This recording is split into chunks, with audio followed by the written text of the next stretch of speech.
Notre édition spéciale de Sens Public continue. Gros plan sur la personnalité, la marge de manœuvre, l'avenir d'Emmanuel Macron. À très court terme, le président de la République doit s'envoler dans les prochaines heures pour le sommet de l'OTAN à Washington. Mais à moyen terme, peut-il revenir au centre du jeu? Avant d'en débattre, on voit avec Flora Sauvage comment le chef de l'État s'active en coulisses. Depuis dimanche, Emmanuel Macron s'est muré dans le silence. Arrivé en tête aux législatives, la gauche met la pression sur le chef de l'État pour qu'il nomme un Premier ministre issu de ses rangs. Mais hier, devant les cadres de Renaissance et les chefs de parti de son camp conviés à l'Élysée, le président de la République n'a laissé paraître aucun remords.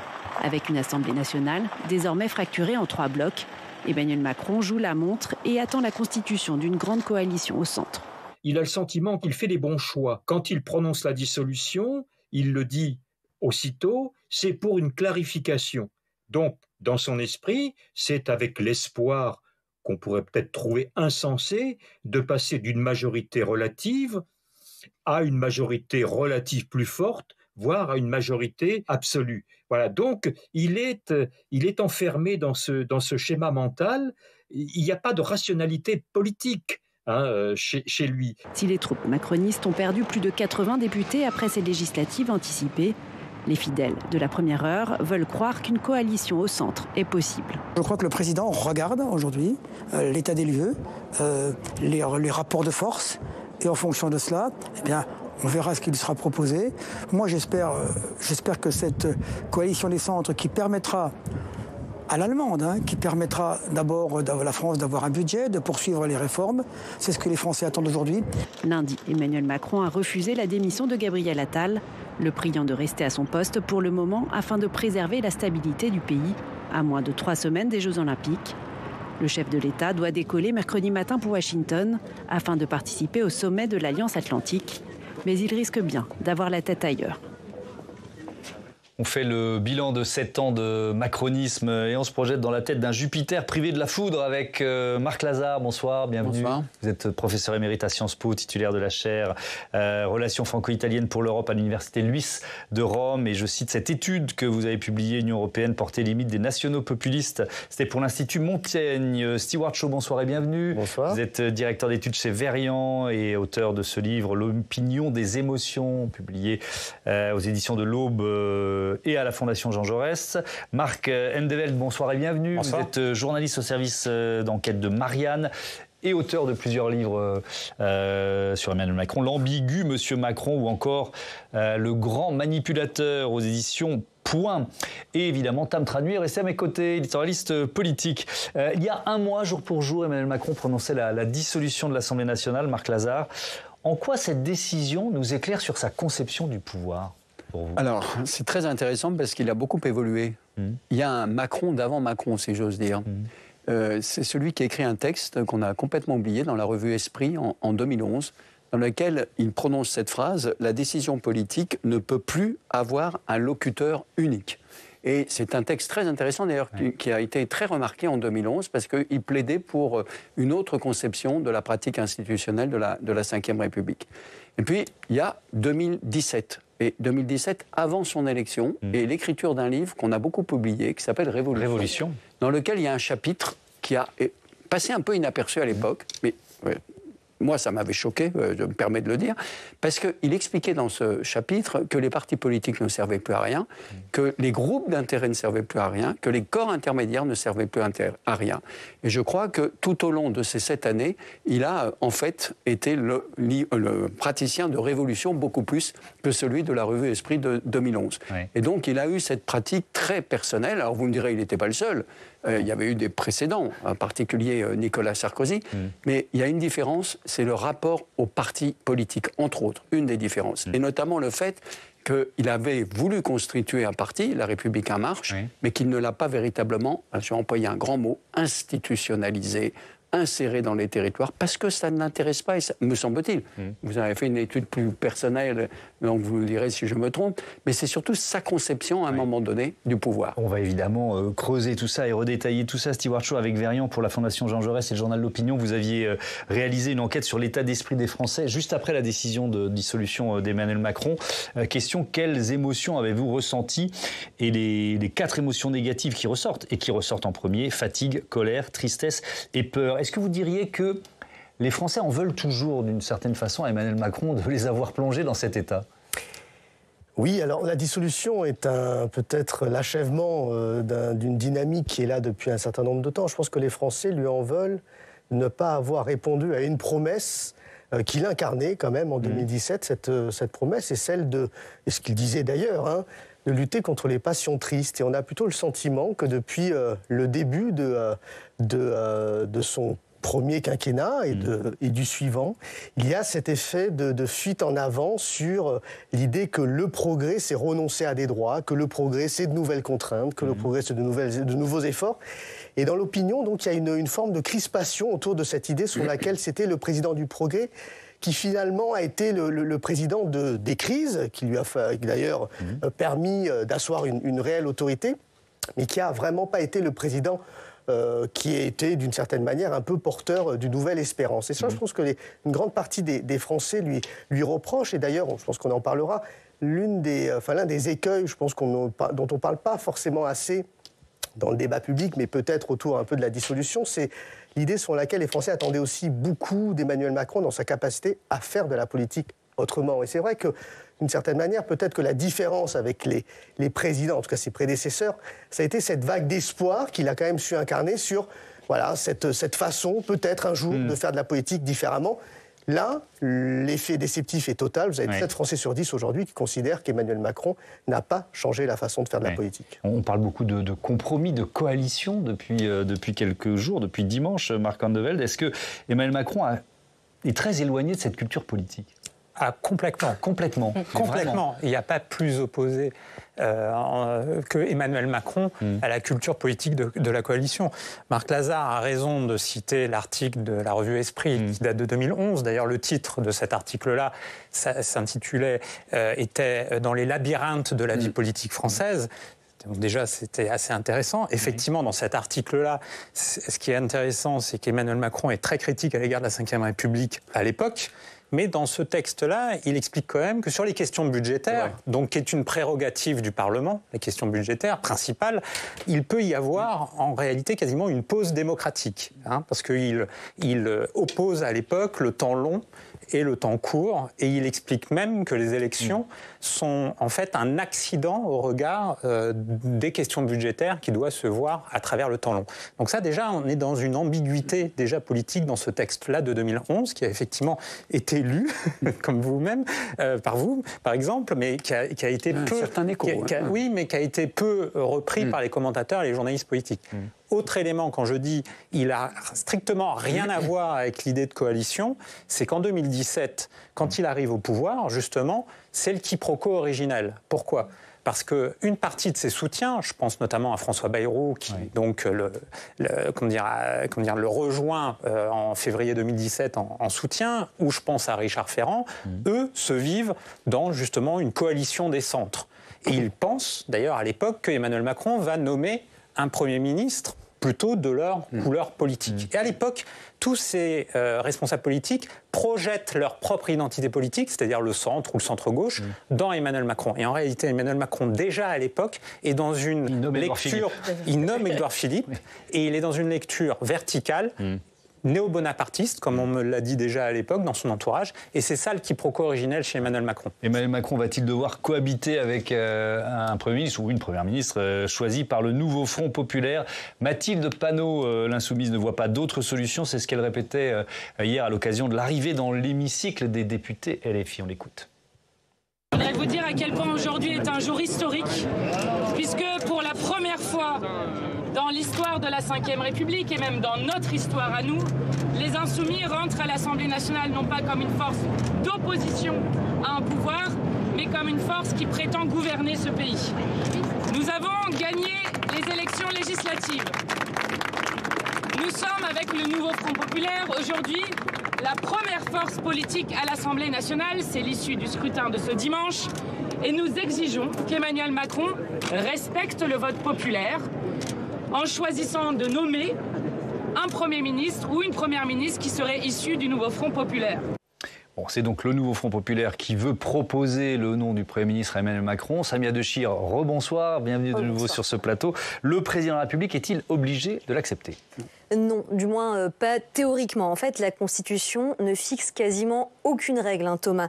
Tout ce qu'elle dit se résume à un article, l'article 8. Je cite, « Le président de la République nomme le Premier ministre. Il met fin à ses fonctions sur la présentation par celui-ci de la démission du gouvernement. Il n'y a pas une ligne de plus. Donc, sur le principe, Emmanuel Macron n'est lié par aucune obligation constitutionnelle pour choisir son nouveau Premier ministre. » Alors, si on regarde l'histoire, la pratique, il n'a pas complètement les mains libres. Non, parce qu'en fait, il doit quand même effectivement respecter un critère qui est non écrit, mais qui est essentiel, Thomas. Le Premier ministre qu'il choisit ne doit pas être renversé par l'Assemblée nationale. Il doit donc être issu du groupe majoritaire chez les députés. C'est tellement logique en fait que la Constitution ne le précise même pas, comme l'expliquait la constitutionnaliste Anne-Charlène Bézina. Pour choisir son Premier ministre, Emmanuel Macron est en fait lié quand même par le verdict des urnes. La coutume institutionnelle veut qu'il nomme un chef de gouvernement dont le parti a obtenu la majorité absolue à l'Assemblée nationale, ce qu'il protège d'une motion de censure. Le président ne fait donc pas ce qu'il veut. Et c'est comme ça qu'on se retrouve parfois en période de cohabitation avec un Premier ministre de l'opposition. En 1986, par exemple, François Mitterrand n'avait évidemment aucune envie de nommer Jacques Chirac, mais il n'a pas eu le choix. Tout comme Jacques Chirac lui-même, 11 ans plus tard, a été contraint de nommer Lionel Jospin à Matignon. Sauf que cette fois-ci, aucun parti n'a la majorité absolue.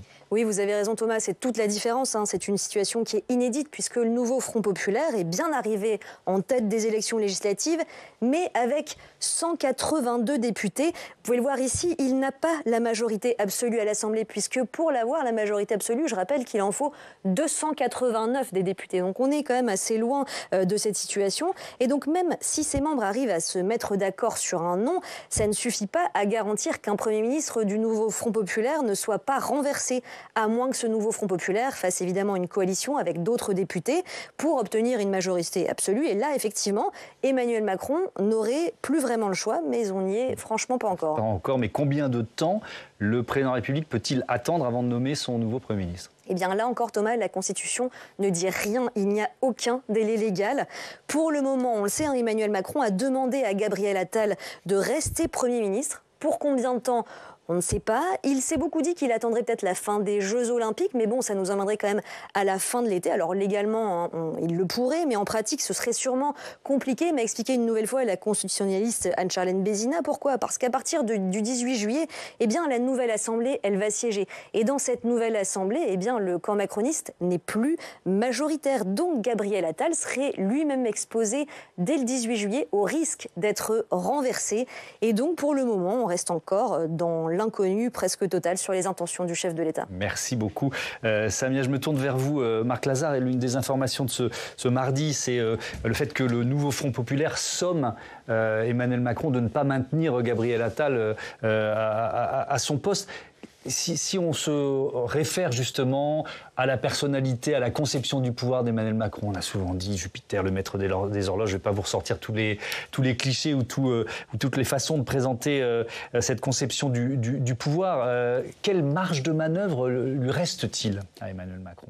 Alors non seulement le nouveau Front populaire a dit ce que vous avez dit, mais M. Adrien Quatennens, qui n'a pas été élu, appelle à une marche même sur Matignon. Marche sur Matignon. Ce qui sont des termes quand même qui évoquent des souvenirs dans l'histoire de la République en France qui sont un peu inquiétants. C'est évidemment au 6 février 1934. Bon, je ne sais pas s'il a pris cette initiative seul ou si c'est en accord avec Jean-Luc Mélenchon et d'autres membres du nouveau Front populaire. La situation est compliquée pour le président de la République, justement par rapport à ce que l'on a dit, c'est-à-dire sa conception verticale du pouvoir. C'est évidemment n'importe quel autre président de la République dans une situation totalement inédite dans la Ve République serait dans une situation difficile. Il a à la fois une marge de manœuvre, ça a été rappelé, il peut prendre le temps, et notamment d'attendre le 18 juillet, parce que les indications du 18 juillet, c'est-à-dire de la première journée de l'Assemblée nationale, vont être importantes pour savoir qui est-ce qui va être élu président ou présidente de l'Assemblée nationale. Et où chaque député va siéger. Donc on aura vraiment vraiment la configuration de l'Assemblée. Oui, et de savoir qui se situe dans une majorité ou dans une opposition. Et donc on peut comprendre la lecture a priori que fait Emmanuel Macron, de dire j'attends le 18 juillet puisque c'est une situation inédite pour voir comment s'organiseront les différents groupes, parce qu'on parle de 3 blocs plus les Républicains, mais j'ai compté à peu près 10 groupes potentiels, 10 groupes potentiels qui peuvent se former dans le Parlement en fonction des allégeances partisanes. Donc on peut comprendre que le président de la République ait ce temps, et en même temps on peut comprendre l'agacement, l'irritation et la pression qu'exerce le groupe majoritaire, c'est-à-dire celui du Nouveau Front Populaire, en disant s'ils arrivent à se mettre d'accord, mais apparemment il y a plusieurs candidats pour avoir un Premier ministre, de dire vous devez tenir compte du résultat politique et donc de donner par exemple, aux candidats désignés par le Nouveau Front Populaire pour être Premier ministre la possibilité de former un gouvernement. Même si après, on ne sait pas combien de temps tiendrait ce gouvernement. Mais ça, c'est une autre partie du débat si on essaie de rester centré sur le. Mais il a d'autres cartes en même temps. Oui.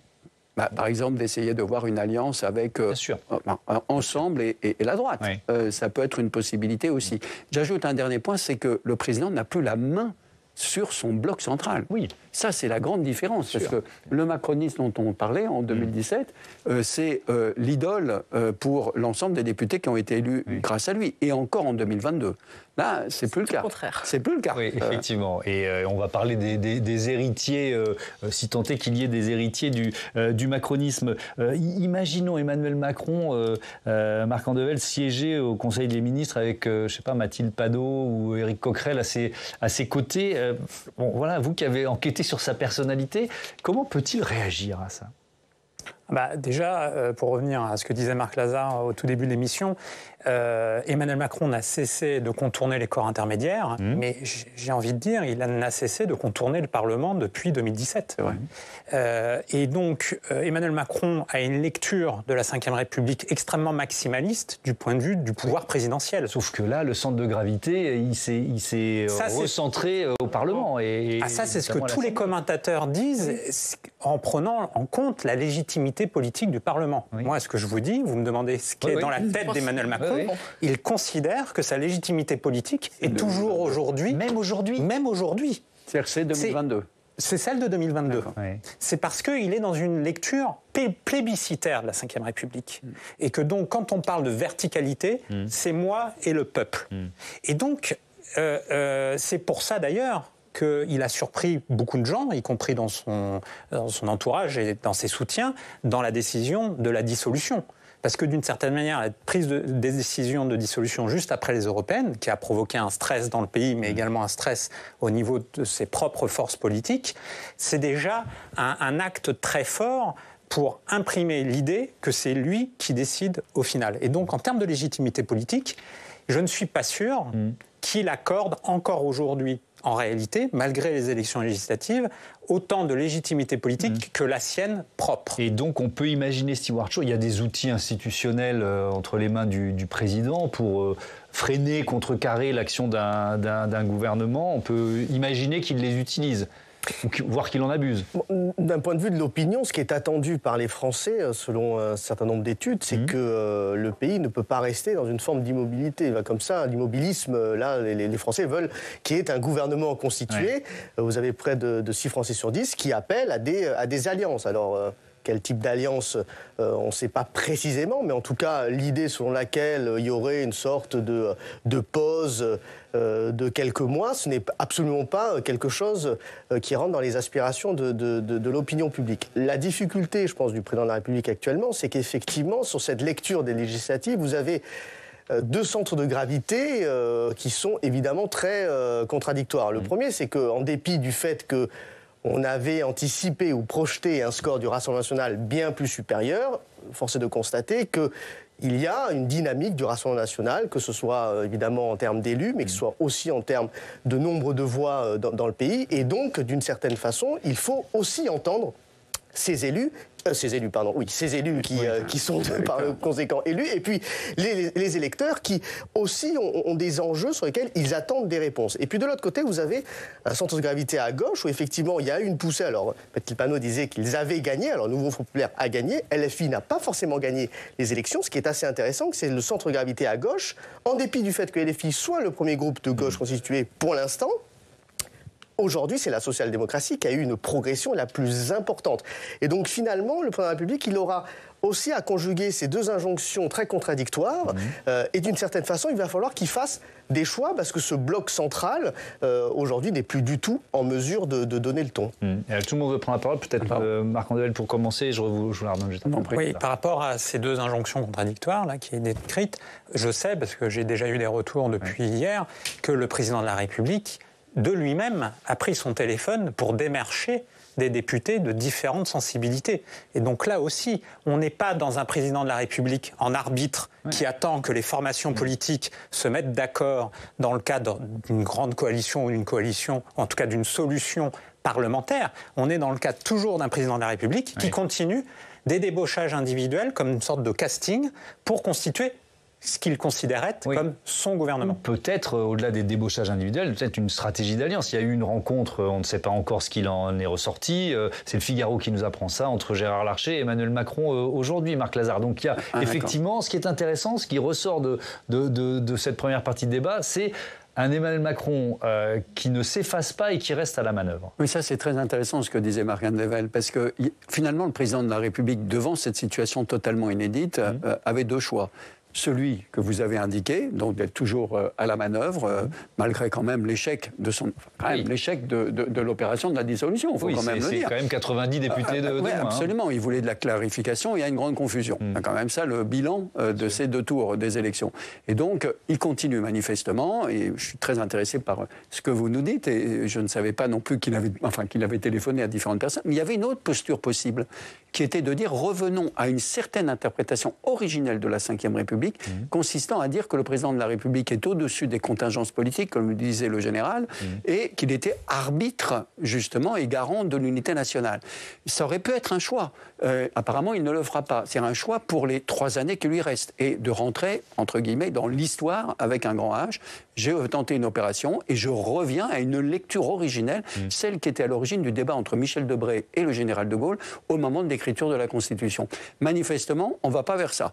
Et on a donc un président Macron toujours aussi disruptif, c'était un mot qu'il adorait utiliser en 2016-2017, et qui veut continuer à agir. Simplement, sa marge de manœuvre, quand même, est très limitée. Mais il faut dire aussi qu'elle est très limitée pour le nouveau Front populaire. Parce que le gouvernement éventuellement constitué... Combien de temps tiendra-t-il ? Déjà parce que, rappelez-vous que la NUPES, à chaque moment qu'il y a eu un Premier ministre, et notamment le dernier Gabriel Attal, a demandé, lorsque le Premier ministre se présente devant le Parlement, c'est-à-dire faire son discours d'orientation générale, demander un vote de confiance, qui a été refusé. Qu'est-ce que n'a pas dit la NUPES à l'époque ? Donc il va bien falloir demander un vote de confiance. Le représentant du NFP, du nouveau Front populaire, qui arrivera devant le Parlement, va dire « Ah ben non, je ne fais pas de vote de confiance », alors qu'il y a quelques mois auparavant, je le demandais pour M. Attal. Il se retrouve dans une situation, il s'est tendu un piège lui-même, les gens de la NUPES. Emmanuel Macron, il a un côté phénix, il a déjà réussi à sauver un peu des situations désespérées, confère les gilets jaunes, le grand débat, etc. Est-ce que vous pensez qu'aujourd'hui, le fait qu'il essaye encore d'être à la manœuvre, c'est encore vraiment crédible? Est-ce que vous pensez qu'il peut encore retourner la situation, compte tenu du fait que même ses troupes, aujourd'hui, le désavouent beaucoup quand on discute avec les parlementaires, etc. Il y a guère que François Patriat, par exemple, pour dire tout le bien qu'il pense encore de lui.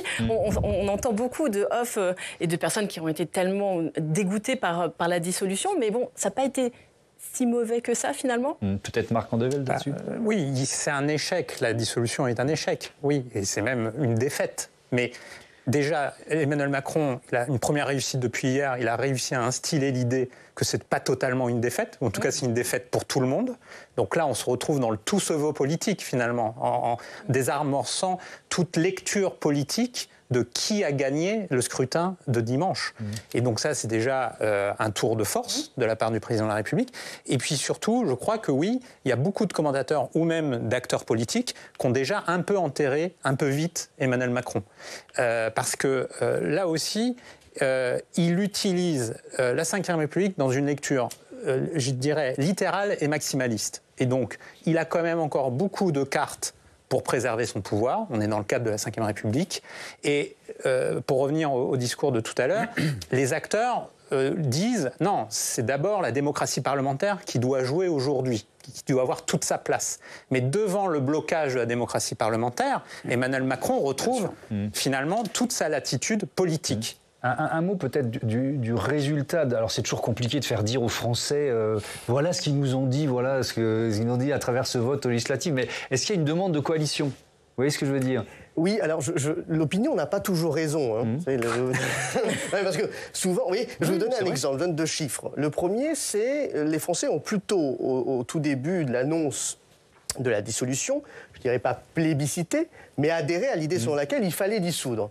Si vous regardez les chiffres aujourd'hui, ils sont plus de la moitié à dire que c'était une mauvaise décision. Donc en fait, l'opinion aussi, elle raisonne. En fait, on joue au même jeu selon les résultats que l'on attend. Mais les résultats, ils ne sont pas écrits d'avance. Donc c'est pour ça aussi qu'il ne faut pas toujours écouter ce que veut l'opinion. Ce que veut l'opinion actuellement, si on en croit les études qui ont été publiées, c'est qu'il voudrait une sorte de gouvernement à la proportionnelle. C'est-à-dire pour contenter tout le monde. 2 ministres du Rassemblement national, 2 ministres ensemble, 2 ministres... Bon, ça c'est plébiscité par un peu plus de 6 Français sur 10. Je ne suis pas certain, finalement, que la lecture des résultats de dimanche laisse à penser qu'il y a une réelle aspiration collective, finalement, à refaire presque, grossièrement, du Macron bis, c'est-à-dire un peu de droite, un peu de gauche, et de faire une sorte d'eau tiède qui n'a contenté, pour l'instant, personne.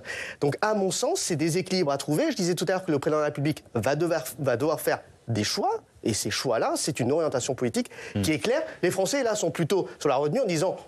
Pour l'instant, on regarde les résultats, on ne donne pas de direction très claire, mais le président, à mon sens, devra la prendre. Alors, il y a un choix à très court terme, c'est faut-il aller ou non à Washington pour le sommet de l'OTAN ? Regardez cette citation d'un ministre, citation anonyme dans un article du Figaro. Il y a une course de vitesse, partir 3 jours à Washington alors que chaque jour compte, c'est spéculer sur le fait que la gauche n'arrivera pas à se mettre d'accord. S'ils y parviennent, la pression sera très forte à son retour. Marc Lazare, peut-on imaginer Emmanuel Macron sécher les 75 ans de l'OTAN ? J'ai du mal à y croire, même si je vous rappelle que Emmanuel Macron avait déclaré que l'OTAN était morte. Il était de mort cérébrale. Il s'est passé 2-3 événements internationaux. Mais bon, je faisais cette remarque perfide. Mais le contexte a changé. Et je pense que Emmanuel Macron ne peut pas sécher une réunion, ne peut pas être absent de cette réunion, pour une bonne raison, c'est qu'il y a la guerre en Ukraine.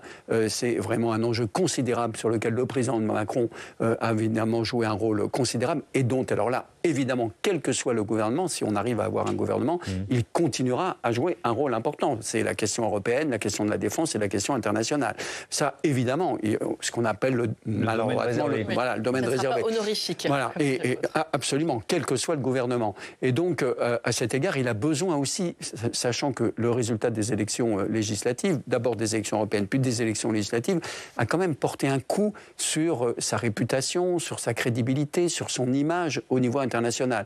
Donc ne pas aller à cette réunion, ça veut dire que vraiment ça va très très mal en France. Ça veut dire que la crise est telle en France qu'il ne peut pas y aller. Donc peut-être que je serai démenti dans quelques heures, mais je pense que la logique, y compris par rapport à ce que vous disiez, de la personnalité du président Macron, c'est-à-dire je suis parmi les grands de ce monde et je compte parmi les... Et puis c'est pas simplement moi, la France. Donc que la France soit absente de cette réunion, ça me semble impensable et je pense que son entourage aurait facilement des arguments face à ceux qui le critiqueront s'il fait cette visite, y compris pour dire que la France, surtout je répète, dans le contexte international, doit être présente à ce sommet. Tiens, justement, question sur le domaine réservé, Marc Andevelde. Quelle place il a laissé à ses ministres des Affaires étrangères, Jean-Yves Le Drian, Catherine Colonna ou, très brièvement, Stéphane Séjourné ? Je vais être bref, quasiment aucune en réalité. Voilà, la pratique des affaires étrangères et du domaine réservé tant sur la défense que sur les affaires étrangères, il a de toute manière globalement peu laissé de poids politique à ses différents ministres, mais sur ces 2 domaines, défense et affaires étrangères, tant Jean-Yves Le Drian, Catherine Colonna, ça a été un supplice pour Catherine Colonna. Elle était mise devant le fait accompli par la cellule diplomatique de l'Élysée à maintes reprises. Idem pour Jean-Yves Le Drian. Donc, il a dans la perspective d'une cohabitation, c'est ça qui est intéressant. Ça serait très difficile pour le gouvernement de boxer, on va dire, avec en tout cas l'inclination du président de la République de préserver ce domaine réservé coûte que coûte. Mais je veux bien votre avis là-dessus, Marc Lazare, parce on se souvient des précédentes cohabitations. Sont-elles comparables? Pas tout à fait, mais par exemple un Jacques Chirac qui avait validé Hubert Védrine comme ministre des Affaires étrangères et retoqué quelques autres candidats auparavant. Là, on n'est pas tout à fait dans le même rapport de force, notamment si c'est le nouveau Front populaire, avec les Insoumis à l'intérieur, qui forment un gouvernement. Alors, le monde que vous évoquez, Macron aurait dit ou dirait que c'est l'ancien monde. Oui, tout à fait. Voilà, ce serait ces formules. C'était la fameuse formule de 2017 quand il est candidat à l'élection présidentielle. Alors attention, lorsqu'on a eu des situations de cohabitation, sur les 2 cohabitations sous la présidence Mitterrand, Chirac-Balladur, puis la cohabitation Chirac-Jospin, c'est quand même 2 partis de gouvernement. Il y a une expérience, il y a des compromis. C'est pour ça que là, c'est potentiellement très différent. Je ne pense pas, même avec un gouvernement nouveau Front populaire, parce que je pense qu'il faudra, si jamais il se constitue, si jamais il est investi, s'il peut exercer un peu son autorité, je pense qu'il y aura une bataille sur les postes stratégiques. Or, dans l'accord nouveau Front populaire, le Parti socialiste s'est beaucoup battu sur, justement, les questions de politique internationale. Donc ce poste ne reviendrait pas à LFI je pense que on est en train de tirer des plans sur la comète, mais bon. Vous savez, certains d'entre eux, au sein du Parti socialiste, ont peut-être la mémoire de François Mitterrand. Peut-être, j'en suis pas certain. Mais François Mitterrand, lorsqu'il faisait négocier avec les communistes, il y avait 3 sujets sur lesquels il y avait impossibilité de céder. C'était l'Europe, la politique internationale et les institutions. Cette fois-ci, ils n'ont pas cédé, les socialistes, sur l'international et l'Europe, ils ont cédé sur les institutions. Ils ont laissé un passage sur la 6e République. Donc, selon moi, ils ont commis une erreur par rapport à leur propre parti. Mais je suis sûr que sur la désignation du ministre des Affaires étrangères, ils feront très attention à nommer quelqu'un de compatible avec le président de la République pour avoir, notamment sur l'Ukraine et sur l'Europe en particulier. Bien sûr. Alors on va parler de l'avenir du macronisme d'une certaine façon et de ses héritiers potentiels. Tam, je me tourne vers vous avec un camp présidentiel qui a certes évité la déroute dimanche, mais il sort quand même affaibli de cette séquence. Oui, dimanche, l'heure était au ouf de soulagement. Le bloc central n'est pas mort, déclare alors l'entourage d'Emmanuel Macron, mais le macronisme a du plomb dans l'aile. Alors j'en ai eu un peu marre comme vous de la métaphore jupitérienne, donc je tente Jean de La Fontaine. Le chêne Macron, celui de qui la tête au ciel était voisine, a donc été déraciné par le vent de la dissolution. Voilà, ses troupes ne se réclament plus de lui, il est loin le temps d'En Marche, cette époque où les initiales d'Emmanuel Macron valaient pour le parti, un parti qui ne tenait qu'à sa personne. Il a été, lui, en 2024, finalement persona non grata sur les affiches, comme s'il portait la poisse, et celui qui l'a finalement remplacé auprès de certains électeurs et élus, notamment à ceux qui viennent plutôt de la gauche, eh bien c'est Gabriel Attal, le Premier ministre qui a plié mais n'a pas rompu face à cette dissolution qui lui a été imposée. Il est sorti plutôt grandi de la bataille, s'affranchissant en tout cas du grand frère. Oui, c'est vrai qu'Emmanuel Macron avait parlé de lui comme de son petit frère. Oui, en marge des commémorations du 18 juin, voilà un qualificatif qui a marqué les esprits. La suite de la phrase, c'était « c'est mon Premier ministre, c'est quelqu'un qui est avec moi depuis le début ». Voilà, Gabriel Attal a été longtemps présenté comme un bébé Macron qui lui devait tout. Désormais, c'est terminé. C'est ce qu'il a montré dès dimanche en anticipant qu'il resterait au gouvernement tant qu'il le faudrait, car c'était son devoir et pas parce que le président le lui demandait. Et ce soir, il réunit les parlementaires Renaissance à Matignon pour continuer à pousser son avantage de l'entre-deux-tours. Bon, on voit bien qu'il y a des démangeaisons de l'émancipation, mais Gabriel Attal n'est pas le seul à les ressentir. Voilà, c'est la démangeaison partie dans tout le bloc central. On voit tous les ténors du bloc central qui sont dans les starting blocks pour 2027. Édouard Philippe, alias loyal mais libre, a continué à fustiger dimanche cette dissolution qui a conduit à une grande indétermination. Bon, on ne sait pas s'il reste pas un petit peu en dehors du jeu depuis son hôtel de ville du Havre, puisqu'il n'est pas à l'Assemblée. Côté droit, on a aussi Gérald Darmanin qui a averti très tôt qu'il ne resterait pas au gouvernement s'il était réélu. Et il a réuni hier une trentaine de députés Place Beauvau pour parler de l'avenir. Mais notez que même chez les non-présidentiables, la recomposition est en cours. Côté gauche, Sacha Houlier, l'ex-président de la commission des lois, a écrit un mail à ses proches et aux ex-Lyotte pour tenter de former un groupe social-démocrate. On en a déjà parlé. parler. Même la ministre Agnès Pannier-Runacher, depuis qu'elle a fait campagne, a découvert qu'elle était contre la réforme de l'assurance chômage. La solidarité gouvernementale a-t-elle vécu? Oui, le gouvernement, c'est plus du tout the place to be. De nombreux ministres, élus, députés espèrent bien que ce moment de la gestion des affaires courantes ne va pas s'éterniser, car il ne faudrait pas que ça les empêche de participer au moment de la grande répartition des postes clés à l'Assemblée, un moment autrement plus important pour l'avenir. Face à ça, Emmanuel Macron a du mal avec les ambitions personnelles qui se manifestent dans son camp. Il n'aime toujours pas qu'on lui fasse de l'ombre, même si son aura n'est plus. Voilà ce qu'on entend. Si les ambitions sont légitimes, il y aura un moment pour qu'elles s'expriment qui n'est pas venu. Il ne faudra pas les étouffer. Néanmoins, ces ambitions trop longtemps, où Emmanuel Macron risque d'hypothéquer les chances que son successeur émane de son camp. Le réel échec du macronisme, ça serait de voir évidemment le RN arriver aux manettes en 2027 et ainsi venir définitivement faire mentir la promesse de 2017. Stuart, vous avez parlé d'une de ses promesses. Il y avait aussi une de ses promesses où il déclarait alors qu'avec lui, il n'y aurait plus aucune raison de voter pour les extrêmes. Alors on va s'intéresser justement aux héritiers, si tant est qu'il y en ait. Si j'ai bien compris, il n'y en a pas vraiment, Tam. Ce qui est sûr, c'est que celui qu'on présentait il y a encore quelques mois comme son clone a pris ses distances. On écoute Gabriel Attal, c'est juste après l'annonce des résultats. Mesdames et messieurs, cette dissolution, je ne l'ai pas choisie, mais j'ai refusé de la subir. Et avec nos candidats Ensemble pour la République, nous avons décidé de nous battre. Mon engagement dans cette campagne était pour moi un devoir. Gabriel Attal, qui est toujours Premier ministre. Marc Andevelle, comment vous qualifiez ces relations, Gabriel Attal, avec Emmanuel Macron? Exécrable, d'ailleurs Le Monde le reconnaît aujourd'hui même dans un article. En fait, elles sont exécrables depuis très longtemps. Déjà l'année dernière, moi, quand je dévoilais les ambitions présidentielles dans un article de Gabriel Attal, les ambitions présidentielles de Gabriel Attal, j'ai écrit un article en février 2023 dans La Tribune explicitant ces ambitions-là.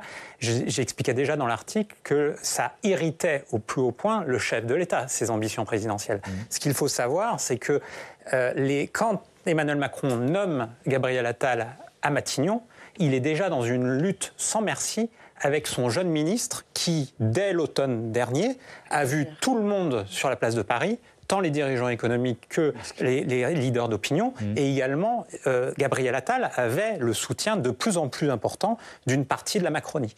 Et pour revenir à ce que vous disiez tout à l'heure, Emmanuel Macron a toujours voulu tuer ses potentiels héritiers. Il n'a jamais souhaité qu'une tête ne dépasse au-dessus de la sienne. Donc il a toujours fait en sorte... C'est pas un peu le cas de tous les présidents de la République dans l'histoire de la... Ça a toujours été un peu le cas, mais là, comme on est hors d'une situation avec des partis politiques traditionnels, et donc dans un cadre démocratique au sein même de partis, il n'y a pas d'espace pour créer des héritiers, si vous voulez. C'est Emmanuel Macron qui décide qui sera son héritier ou pas. Et chez les électeurs macronistes, ils ont adopté Gabriel Attal, ils l'ont adopté pour longtemps, ils lui donnent crédit d'une semi-défaite. Comment vous l'analysez, ça ? Non, alors il bénéficie d'un capital d'image auprès de l'électorat Macron extrêmement positif. D'ailleurs, ce qui est mais extrêmement positif auprès de l'électorat, mais auprès des Français aussi, en dépit du score des législatives. Ce qui est assez intéressant, c'est que toutes les études d'opinion aujourd'hui, lorsque vous demandez aux Français de faire la hiérarchie des meilleurs premiers ministres potentiels, celui qui arrive en tête, ça reste Gabriel Attal. Donc vous voyez, quand je vous disais que l'opinion parfois est aussi assez ambivalente, c'est encore un exemple. Par rapport à ce qui a été dit sur le macronisme, je trouve que ce qui est peut-être en train de se passer là, c'est l'idée, à mon sens, que l'essence même du macronisme, c'est-à-dire le dépassement du clivage, a peut-être un petit peu disparu. C'est-à-dire ce mythe du dépassement du clivage qui était censé être une aspiration collective partagée par tous, peut-être que les Français en sont revenus.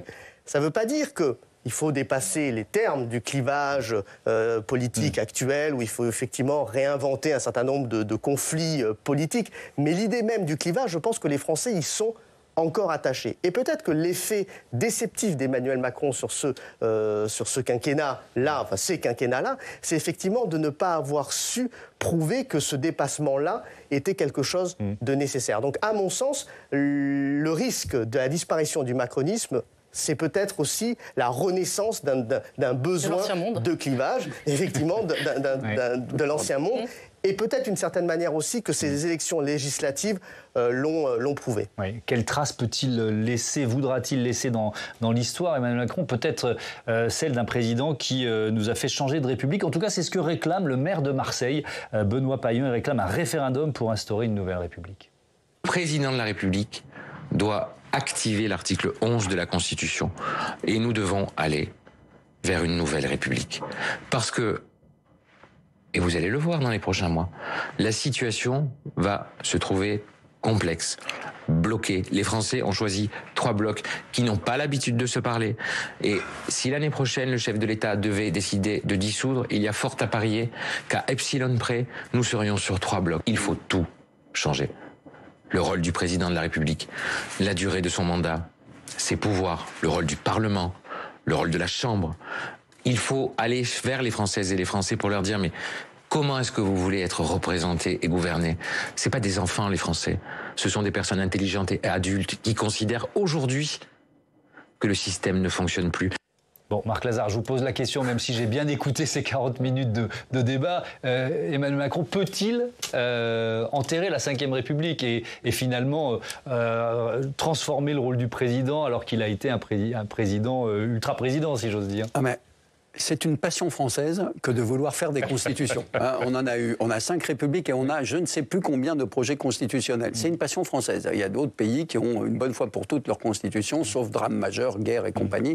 Mais en général, on a le même cadre institutionnel. Même les Britanniques n'ont même pas de constitution écrite. Donc non, ça sera un débat. C'est incontestable. Et d'ailleurs, dans le programme Nouveau Front Populaire, il est indiqué, je le répète, la 6e République, qui est le projet de Jean-Luc Mélenchon depuis le début. Il a constitué. Emmanuel Macron est peut-être le dernier à vouloir faire ça. Non, alors d'une part, je pense. D'autre part, cela dit, il y a des grosses questions qui sont posées. C'est-à-dire qu'il y a un problème de défiance politique, on le sait. Il y a une nécessité de repenser les pratiques institutionnelles, de redonner justement plus de pouvoir au Parlement. Il faut reconnaître que le président Macron a tenté aussi quelque chose. C'était les conventions citoyennes. Il ne faut jamais oublier ça, parce que là, on a beaucoup insisté sur la verticalité. Mais dans le projet originel du macronisme, il y avait aussi l'idée de l'horizontalité, d'ailleurs, qui se caractérisait par la création des marcheurs en 2016-2017. Et puis, il y avait l'idée des conventions. Alors qu'il n'en ait pas tiré, justement, toutes les conclusions de ses propres conventions, ça a altéré un peu l'innovation que représentaient les conventions. Je crois qu'il y a beaucoup d'autres choses qui peuvent être faites. Le changement du mode de scrutin, je pense qu'il va y avoir un vrai débat aujourd'hui. Est-ce qu'il faut maintenir le scrutin majoritaire ou avoir de la proportionnelle ou une dose de proportionnelle? Là encore, en 2017, dans le projet d'Emmanuel Macron, il y avait une dose de proportionnelle. Elle n'était pas quantifiée, mais c'était présent. Et puis, il y a surtout toute la souffrance sociale des Français. Et à chaque fois en France qu'il y a ce genre de problème, on pense les résoudre uniquement par la question institutionnelle. Alors, évidemment, s'il y avait un constitutionnaliste autour de cette table, je me ferais descendre. Mais moi, je suis un historien et un sociologue de la politique. Donc, je pense que tout ne se résout pas par les institutions. Et pour revenir à la personnalité d'Emmanuel Macron, Marc Andevelde, comment il lui reste 3 ans de mandat? Moi, j'entends les appels à la démission de Marine Le Pen ou d'autres, mais là aussi, c'est pas du tout dans sa nature, ou alors il peut nous surprendre? Je pense que tout est possible quand on parle d'Emmanuel Macron. En tout cas, pour rebondir sur ce que dit Marc Lazare, mais également Benoît Payon, ces derniers mois ont montré plutôt qu'Emmanuel Macron cherche à changer le cadre constitutionnel. Quand il rassemble les partis politiques, l'ensemble des leaders des partis politiques à Saint-Denis, je ne sais plus si c'était au mois d'août, les rencontres de Saint-Denis, c'était pour réfléchir à un nouveau cadre institutionnel. Alors c'était peut-être pour pas entièrement renverser toute la table, mais pas la 6e République. Voilà, mais c'est pas la 6e République, c'est pas son projet la 6e République. Mais en tout cas, faire évoluer le cadre institutionnel et donc constitutionnel, c'est quelque chose qu'il pourrait tout à fait utiliser, y compris pour rebondir politiquement, voire vous parliez une façon de laisser sa trace aussi. Laisser sa trace dans l'histoire. 5e République, c'est Charles de Gaulle. Donc, comme il se vit à la hauteur de Charles de Gaulle. Merci à tous d'avoir participé à ce débat. Je vais rappeler les titres de vos livres: Stewart Shaw, L'opinion des émotions, édition de l'Aube et Fondation Jean Jaurès, et Marc Andevelde. Il y a 2 livres, L'ambigu Monsieur Macron et puis Le grand manipulateur. Les 2 sont publiés aux éditions Point. Merci à tous d'avoir participé à ce débat et à très bientôt sur Public Sénat. Je vous donne rendez-vous demain 18h et 22h. On aura notamment des correspondants étrangers dans la deuxième partie de l'émission. C'est toujours passionnant de voir comment d'autres pays, notamment d'Europe, regardent notre actualité politique. Et puis notez que l'invité de la matinale, ce sera Hervé Marseille, le président du groupe centriste au Sénat, face à Oriane Mancini à 8h. Belle soirée.